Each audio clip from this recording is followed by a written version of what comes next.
Chapter 22, Holding On. Hello Alex, yeah it's me, your favourite brother. Actually, I'm not in a very jokey mood at the moment. I'm not in a very smiley mood either. A woman, a stranger, threw a bucket of blood over me today. Turns out it was pig's blood. The police are still trying to find out where she got it from, but apparently she's not saying a word. She didn't have much to say to me either when she threw the bucket of blood all over me. She just kept saying one word over and over. Murderer. She called me a murderer. I'm not a murderer, I'm just a boy doing the best I can. I'm against animal experiments where it isn't necessary, and I think using animals to test cosmetics and perfumes and that sort of stuff is obscene.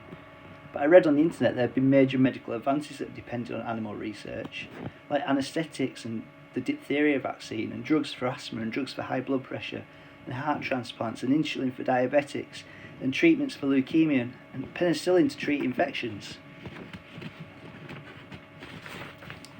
Is all that wrong? I don't know anymore. I feel I don't know anything anymore. I think of that woman and I can't even hate her. Maybe I will later.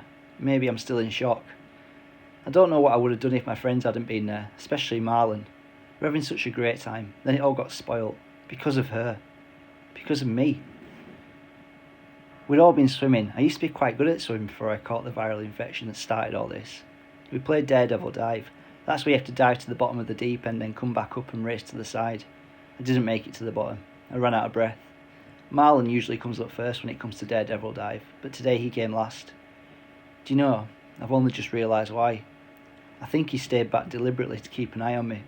I wonder why I didn't realise that at the time. So here I am, clean again. I swallowed some of the blood that the woman threw at me.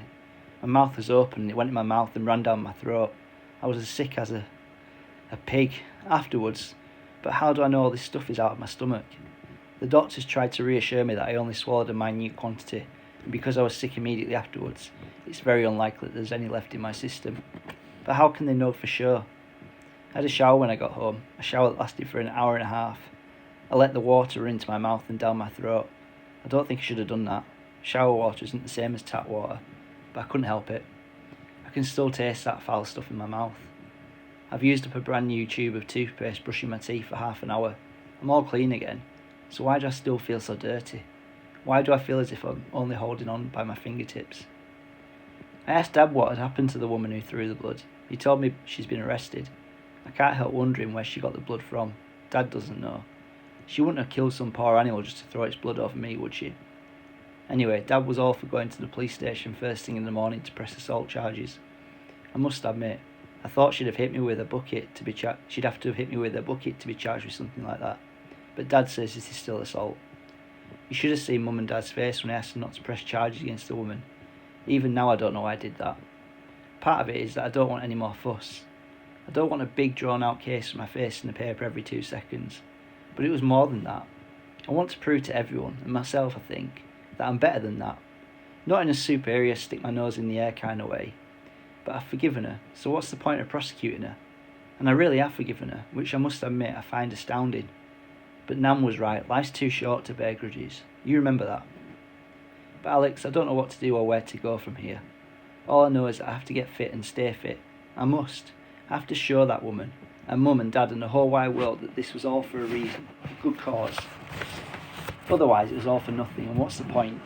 You see Alex, for the first time I'm beginning to wonder if I made a mistake in going through with all this.